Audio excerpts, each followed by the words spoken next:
I hired an investigator and discovered that my husband has been having an affair during his work trips, but I don't know what to do because we have two small kids, and he funds our lifestyle. Posted by u/throw-ra London mum. My husband, 47M, and I, 44F, have been married for just over a decade, and it has been, for the most part, a loving marriage centered around our two beautiful children. Of course, I've had grievances. He travels a lot for work, is constantly glued to his phone, and sometimes abruptly pops out for errands that he has always been incredibly vague about. Initially, these didn't concern me too much. He has a very demanding job that has allowed us to have a lifestyle I never thought possible, enabled me to leave work to be with the children, take us on wonderful holidays, and send the children to a great school. I always felt that complaining to him about his work, phone, computer, and random emergencies would be selfish, considering everything he does for us. However, 2 weeks ago, I started getting really suspicious after I found a condom in the inside pocket of his blazer. There was no reason for him to have it there, as we only ever have sex at home, and frankly, it isn't something we do as often as we used to. This prompted me to do something I never thought I would do. I found an opportunity to get into his phone when he wasn't looking. I'm not sure what I was looking for. I first checked his photos but couldn't find anything. Then I decided to check his messaging apps, WhatsApp, Telegram, but both were password locked, which I found very odd. Only a message could be accessed, but there was barely anything there. At this point, I had a sinking feeling that something was up. Last year, a friend was in a similar situation and used a digital investigator to learn more about her absent and secretive fiancé. The investigator discovered that this man had been living a complete double life, with a long-term girlfriend in Edinburgh and, unbelievably, an entire business he had set up and was earning money from. She had no idea about the business or all the money he was making, and no doubt spending on his girlfriend. I asked for the investigator's details and requested that they pull together anything and everything they could find about my husband. The investigator spent about a week digging online and came back to me with a report that changed my life forever. I got a call from the investigator, warning me that my husband's report would be a very difficult read and that I should open it in private at a time when I would be able to process it fully. Since receiving it, I have barely been able to eat, sleep, properly take care of the kids, or speak to him, and yet he is so absent-minded that he doesn't even realize something is wrong. It turns out that my husband of over 10 years has been, 1. Having an affair with a woman 15 years his junior. 2. Financing this woman's lifestyle and her failed business venture. 3. Attending sex parties with her, where they have sex with other partners. 4. Posting in a revolting online sex forum, including pictures of his privates and details of his addiction to porn and escorts to his creepy online friends. And 5. Based on his posts online, he has clearly been spending thousands on escorts as far back as 7 years ago. I have no idea where to go from here. I don't know what to do. I have no idea how to confront him about this or if I should see a lawyer first.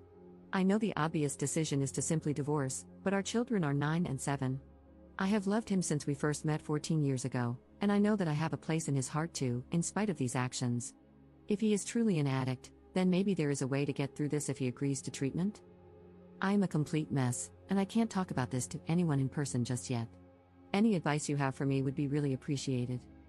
Relevant comments. Commenter. You are allowing your love of a cushy, expensive lifestyle to cloud your good judgment. You deserve better. Your children deserve a happy home, which this will never be with a parent who is any kind of addict. You will lose respect for yourself if you stay. Your peace of mind will have been sold for 20 pieces of Gucci. Get through the holidays any way you can. If your hubby becomes suspicious, blame it on holiday stress. Give your kids one last nice holiday season. Right after the first of the year, call a few divorce attorneys and interview them. Bring the investigative reports. Hire the one with whom you click the best. Follow your attorney's advice to the letter. They're an expert, that's why you hired them.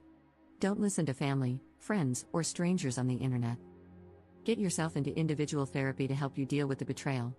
Have your children see a child therapist to assess whether they need ongoing care. Be kind to yourself, you've only just found out about a massive betrayal. You didn't know, but now that you do, you're taking proactive steps to defend and care for yourself and your children. Your husband is on his own. He can get into therapy or not, it's not your problem, and don't take it on as one. Your plate will be plentiful with your business and that of your 2 children. Wishing you and your children a peaceful and joy-filled 2025 as you move together into a new life. Ops response.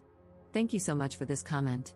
This was one of the most useful ones I have gotten, and I truly took it to heart. I have yet to get into therapy, as I simply haven't had time for it yet, but I am planning to the moment things start to slow down a bit. Update 6 weeks later. This is an update to my original post from around a month ago. Firstly, I'd just like to thank almost every single one of you who has commented to offer me advice or messaged me privately. I took a lot of advice on board, especially from a legal standpoint, and this has proven to be of great benefit. I apologize for my long absence and lack of replies. I hope the update below explains it. I chose to wait until after New Year's as I did not want to rob the children of one last Christmas and New Year's holiday as a family. In the meantime, I researched solicitors and sought recommendations from trusted friends. Rather humiliatingly, after much urging on this website, I also scheduled and went through with an STI test. It was horrifically embarrassing, but I am relieved to say that it came back negative. I don't know how I could have coped if he had gotten me sick because of his revolting actions. He made my job incredibly easy by flying out for a work trip, not that anything he says could ever be trusted, on the 2nd, and I immediately got the ball rolling, met with the solicitor, packed up all of his belongings into 6 suitcases, had the locks changed, and spoke to a child psychologist to work out the best way to explain things to the kids, who are far too young to understand the full picture, of course. Fast forward to a week later, and upon his return, I, having made sure the children were picked up by my mother after school, greeted him with a hallway full of suitcases and divorce papers. I had printed out the report in full and started walking him through it before he broke down in tears. It was a compulsion, he was unbelievably stressed, and if I left him, he would have no choice but to marry the other woman, whereas he would end it immediately if I took him back. This last part was truly the nail in the coffin. I don't think he even realized just how manipulative a comment that was. After hours of back and forth and his groveling, he gave up. He was left at the bottom of the stairs in the entrance to our home with his suitcases, waiting for a cab to take him to God knows where. There is still a lengthy legal process ahead, and unfortunately, it turns out that his infidelity doesn't really impact how assets might be divided following the legal battle. However, I'm confident that my solicitor will get the outcome I need to keep the house and live independently. In terms of the children, I would rather not discuss them to maintain privacy, but it has been an incredibly difficult adjustment, and sometimes I do feel guilty. As for myself, I am still completely heartbroken, and frankly, I don't ever hope to find love again. I just don't think I can quite trust like that anymore. Finally, I'd just like to add that while most comments have been lovely and supportive, I did receive a number of comments and private messages blaming me for my soon-to-be ex-husband's behavior, claiming I did not give him sufficient sexual attention and that I shouldn't complain because he provided me with a certain lifestyle. Firstly, these comments are awful and betray a repulsive worldview regarding sex, intimacy, and marriage. Secondly, our ailing sex life was not my doing and was, at times, a criticism I myself had of our relationship, not the other way around. Thirdly, just because someone provides you with a lifestyle does not entitle them to treat you as if you're nothing, with no respect, no honesty. I would have hoped everyone would be aware of that. Up in the comments. Thanks for this. Sadly, because we are in the UK, cheating doesn't have much of an impact on divorce outcomes. However, my solicitor is among the best in the UK, and I trust that we're going to do some real damage.